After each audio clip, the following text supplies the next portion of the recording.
Baik, perkenalkan nama saya Fadli Rapa Sulaiman. Nomor induk mahasiswa 192704/2004 dari kelas PTPA angkatan 2019. Ya, di sini saya akan membahas tentang pembiakan tanaman dengan KD 3.4 menganalisis penyiapan media pembibitan dan KD 4.4 melaksanakan penyiapan media tanam.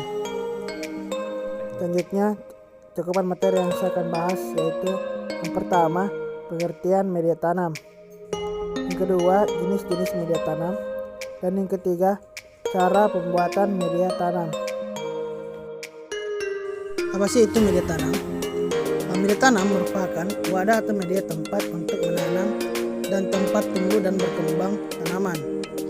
Kondisi media tanam harus disesuaikan dengan kondisi tanaman serta kondisi yang ada di lingkungan sekitarnya. Pembahasan selanjutnya yaitu jenis-jenis media tanam. Ada dua jenis media tanam, yaitu pertama media tanam anorganik. Media tanam anorganik merupakan media yang menggunakan bahan dengan kandungan unsur mineral yang tinggi dan berasal dari proses pelebukan di bumi, contohnya seperti pasir, kerikil, tanah liat, dan sebagainya. Yang kedua, media tanam organik, yang merupakan bahan yang digunakan pada komponen dari organisme hidup, contohnya seperti serabut kelapa, kandang, kompos, dan sebagainya.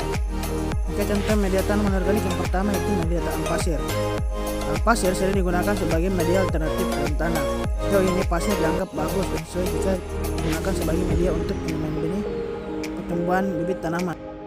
Oke, contoh yang kedua itu adalah media tanam tanah liat, di mana tanah liat merupakan jenis tanah yang bertekstur paling halus dan lengket, sangat cocok dijadikan sebagai media tanam. Oke, contoh yang ketiga adalah media tanam kerikil, di mana kerikil merupakan media tanam yang baik untuk membantu peredaran unsur hara dan udara, sehingga pertumbuhan akar tanaman tidak akan terhambat. Oke, selanjutnya contoh media tanam organik. Yang pertama itu media tanam sekandang. Kandang merupakan pupuk yang berasal dari kotoran hewan yang digunakan untuk menyediakan unsur hara bagi tanaman. Oke, contoh yang selanjutnya adalah media tanam serabut kelapa. Merupakan media yang memakai serabut kelapa. Serabut kelapa ini memiliki sifat mudah menyerap dan simpan air, dan juga memiliki pori-pori yang memudahkan pertukaran udara.